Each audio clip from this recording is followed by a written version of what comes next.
ब्रेकनंतर आपल्या सगळ्यांचं पुन्हा एकदा स्वागत। नागपूरच्या दीक्षाभूमी स्मारकाच्या विकासासाठी राज्य शासनाकडून 200 कोटीची वेगवेगळी विकास कामे सुरू आहेत। मात्र यातील अंडरग्राउंड पार्किंग प्रकल्पाला घेऊन आंबेडकरी अनुयायांनी विरोध केलाय। अंडरग्राउंड पार्किंग ही विजयादशमी दिवशी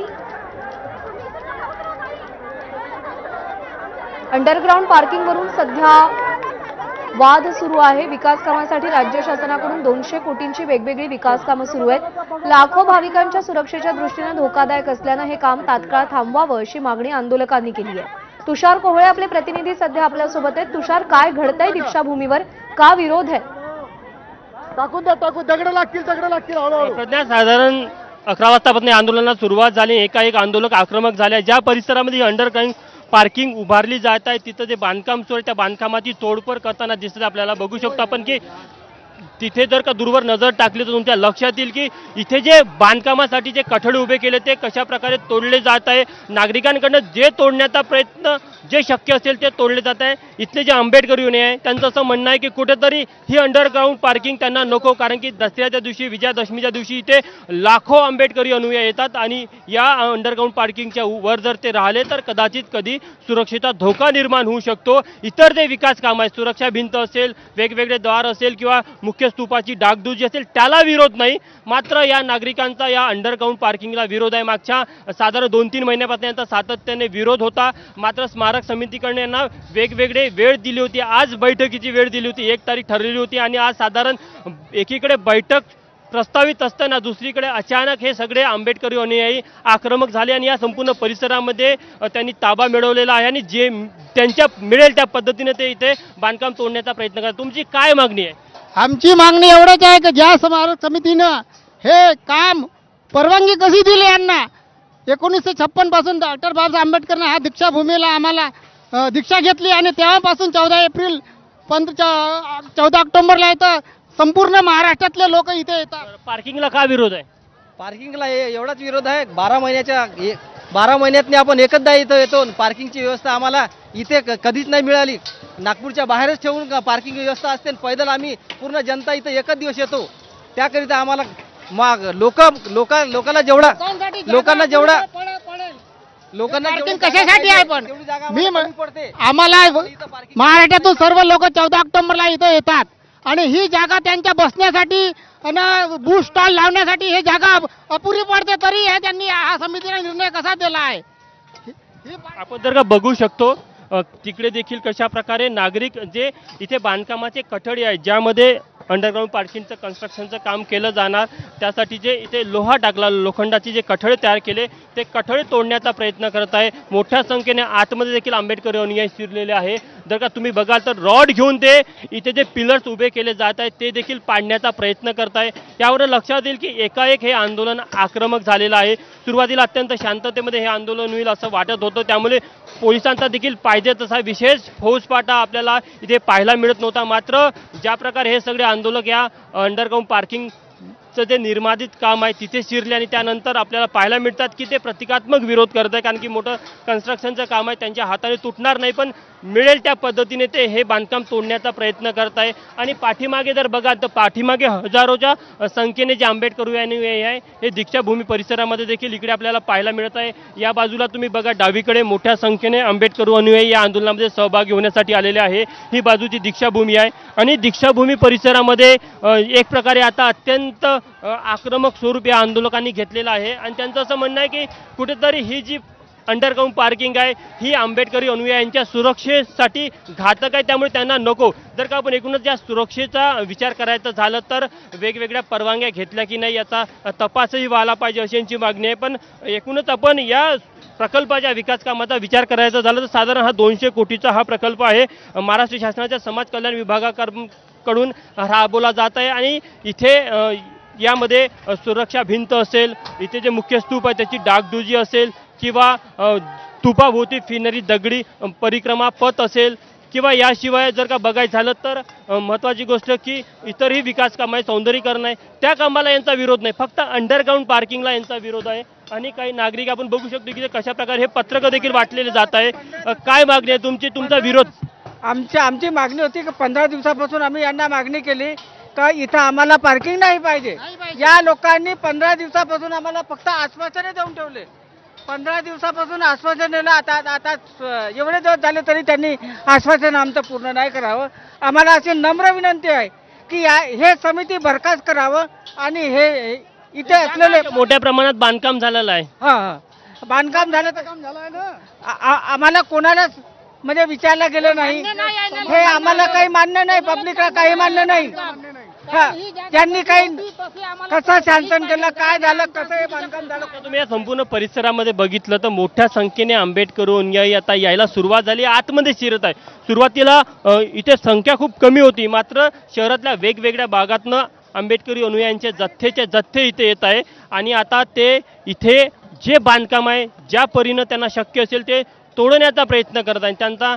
त्यांची जी प्रमुख मागणी आहे की या परिसरामध्ये त्यांना अंडरग्राऊंड पार्किंग नव्हतं. इतर जे विकास कामं आहे, सुरक्षा भिंत असेल किंवा मुख्य स्तूपाची डागडुजी असेल, सौंदर्यीकरण असेल, मुख्य स्तूपाची दगडी परिक्रमा असेल, याला त्यांचा विरोध नाही. इतकंच नाही तर वेगवेगळे चारी बाजून जे मुख्य द्वार बनणार आहे त्या दारांना देखील यांचा विरोध नाही. मात्र आपण बघू शकतो कशा प्रकारे समूहानं ताकद लावली जात आहे आणि कुठेतरी इथे जे प्रस्तावित काम आहे ते काम तोडून टाकण्याचा प्रयत्न इथे होत आहे. मोठ्या संख्येने तरुण देखील या आंदोलनामध्ये सहभागी झाल्याचं पाहायला मिळत आहे. कुठेतरी प्रशासनाचं हे अपयश म्हणावं लागेल की प्रशासनाला या गोष्टीची कल्पना नव्हती, कारण की पाहिजे तसा पोलिसांचा फौजफाटा इथे आपल्याला पाहायला मिळाला नाही.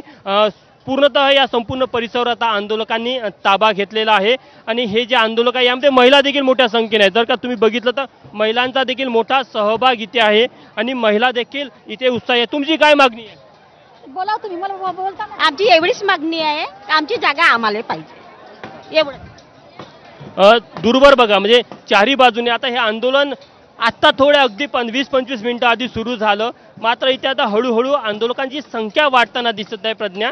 त्यामुळे तुम्हाला लक्षात येईल की कुठेतरी प्रशासनात हे अपयश आहे. संपूर्ण परिसर तुम्ही बघा, एकूणच 200 कोटीच्या विकास कामाला त्यांचा विरोध नाही. त्यांचं म्हणणं आहे की फक्त अंडरग्राऊंड पार्किंगला विरोध आहे. आणि मग इथे दीक्षाभूमी परिसरामध्ये वेगवेगळे कार्यक्रम होतात. 14 ऑक्टोबरला वेगळा कार्यक्रम होतो, त्यानंतर विजयादशमीच्या दिवशी मोठा कार्यक्रम होतो.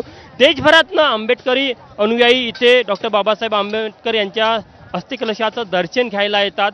त्यामुळे कुठेतरी ज्या संख्येने लोक येतात त्यांच्या सुरक्षेला घेऊन अंडरग्राऊंड पार्किंग धोक्याची आहे. त्यामुळे इथे आंबेडकर अनुयायांनी याला विरोध केलेला आहे. आता या संदर्भात आंबेडकर स्मारक समिती काय भूमिका घेते हे महत्त्वाचं आहे, कारण की या संपूर्ण दीक्षाभूमीवर जो पहिला अधिकार आहे तो आंबेडकर स्मारक समितीचा आहे, तेच कार्यकारी म्हणून. आपण बघू शकतो दूरवर तिकडे आग देखील लावण्यात आलेली आहे. काही भागामध्ये जर का तुम्ही बघितलं तर तो जो खांब आहे त्या खांबच्या भोवती जे पोती लावण्यात आलेली होती पाणी लावण्यासाठी, त्याला आग लावण्यात आलेली आहे. त्यावरून तुम्हाला लक्षात येईल की आक्रमक झालेले आहे हे सगळे आंदोलक आणि त्यांच्या भावना देखील तितक्या संतप्त आपल्याला पाहायला मिळत आहे.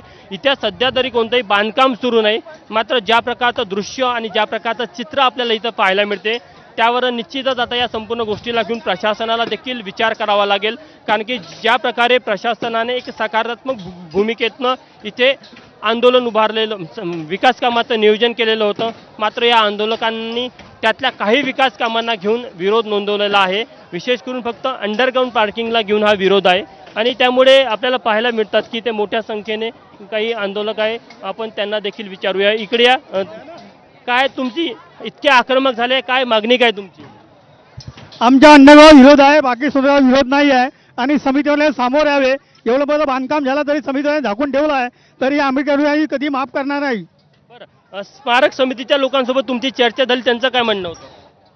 नाही, ते तर फेवरमध्ये होते ना, पण आता ते आले नाही ना. आज येणार होते चर्चेला, तारखेला त्यांनी जे दिलं होतं कमिटमेंट ते आज आले नाहीत.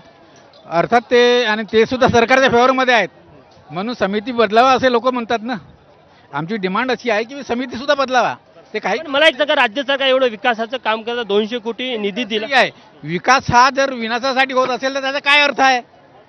विकास हा विनाशासाठी होत असेल काय अर्थ आहे? ही आमची पवित्रता आहे, हे सँटिटी आहे दीक्षाभूमीची, आणि हे त्यांनी तोडली. आणि हे सरकारने सुद्धा लक्षात घ्यावं.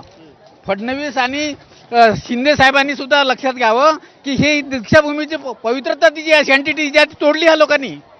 हे गुन्हेगार आहेत. आता पुढे काय, हे जशी स्थिती होती तशी पाहिजे. जशी आमची लँड होती तशीच पाहिजे. तिची जी सँटिटी होती ती मेंटेन करायला पाहिजे. आणि इथं परिक्रमा सुद्धा नको. आमच्या हिंदू बुद्ध धर्मामध्ये परिक्रमा नाही आहे, ते सुद्धा परिक्रमा टाकत आहेत ते. इतक्या मोठ्या संख्येने आंदोलक आक्रमक झाले आहे, शांततेने देखील मार्ग काढता आला असता. शांततेनं मीटिंग नाही शांतता म्हणजे का, त्यांनी ऐकलंच नाही ना. अनेक मिटिंगा झाल्या त्यांच्या, पण त्यांनी ऐकलं नाही, आले नाही ते. लोक आक्रमक झाले आणि ते तोडायला लागले. त्याच्याशिवाय दुसरं उपाय नाही. स्मारक समिती आता पळ काढण्याचा प्रयत्न करत आहे. हो, पळ काढण्याचा प्रयत्न करत आहे. ते घाबरून पळ काढण्याचा प्रयत्न करत आहेत. खरं तर एक चळवळीचं स्वरूप या आंदोलनाला प्राप्त झालेलं आहे. तुम्ही जर का वर बघितलं ना तर मोठ्या संख्येने आंबेडकरी अनुयायी या आंदोलनामध्ये सहभागी झालेले आहे. काही लोक वर उंचावरनं हे सगळं आंदोलन बघत आहे. ही दीक्षाभूमी आणि या दीक्षाभूमी परिसरामध्ये जे मैदान आहे त्या मैदानामध्येच इथे अंडरग्राऊंड पार्किंग प्रस्तावित होती आणि त्याचं हे बांधकाम सुरू होतं. मात्र या बांधकामाला जर घेऊन बघितलं तर आता आंबेडकरी अनुयायांनी विरोध करायला सुरुवात केली आहे आणि मोठ्या संख्येने म्हणजे इतक्या मोठ्या संख्येने आंबेडकरी अनुयायी इथे आलेले आहे. पोलिसांना देखील याची कल्पना नव्हती. आणि तुम्ही जर आता बघितलं ना तर इथे जे आतमधलं जे बांधकाम आहे त्याची नासधूस करण्याचा प्रयत्न होत आहे. जे लोखंडी स्ट्रक्चर उभारलं जात होतं ते स्ट्रक्चर तोडण्याचा प्रयत्न होत आहे. इथे काही भागामध्ये आग देखील लावली गेली. आपण बघितलं की जे पोती इथे जे बीम उभारण्यात आले होते त्या बीम भोवताल जे पोती लावण्यात आली ते देखील पेटवून देण्यात आलेली आहे. लोखंडी रॉड आहे ते खड्ड्यामध्ये फेकले जात आहे. तर एक वेगळं आक्रमक आंदोलन आपल्याला इथे दीक्षाभूमी परिसरामध्ये पाहायला मिळत आहे. विशेष करून या दीक्षाभूमीसाठी तुषार तुम्हाला थांबवतो काही क्षणांसाठी. पुन्हा एकदा येणार आहे मी आपल्याकडे. तुम्ही असेच सोबत राहा. आपल्या सोबत सध्या आनंदराज आंबेडकर